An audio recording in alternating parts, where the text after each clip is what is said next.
Makikita natin dito sa ating latest satellite images na halos buong bansa ay maninipis na kaulapan lamang ang ating naobserbahan. So nangangahulugan na yung easterlies o yung mainit na hangin galing sa karagatang Pasipiko ang umiiral sa buong Pilipinas.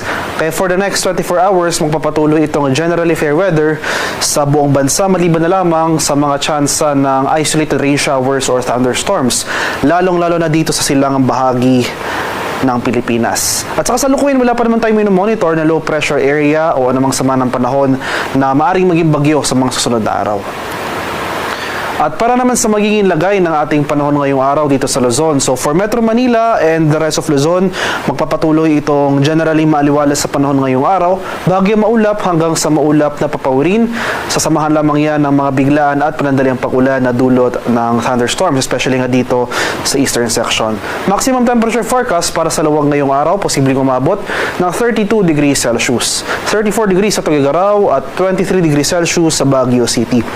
Maximum temperature forecast for Metro Manila, posibleng umabot ng 32 degrees Celsius.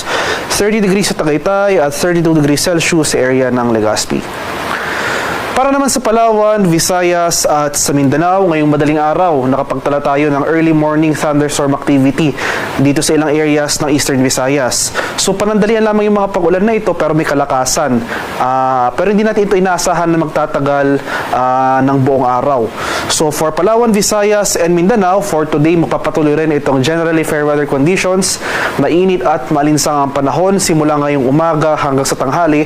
Pero pagsapit ng hapon hanggang sa gabi, nandiyan pa rin yung mga tsansa ng mga usual late afternoon to evening na mga thunderstorms. Kaya magdala pa rin po tayo ng pananggalang sa ulan. Maximum temperature forecast para sa Kalayaan Islands ngayong araw, posibleng umabot ng 31 degrees Celsius. 32 degrees sa Puerto Princesa, 32 degrees Celsius sa Iloilo, 31 degrees sa Cebu at 32 degrees sa Tacloban City. Maximum temperature forecast for Cagayan de Oro ngayong araw, posibleng umabot ng 31 degrees Celsius. 33 degrees sa Davao at 34 degrees Celsius sa bahagi ng Zamboanga.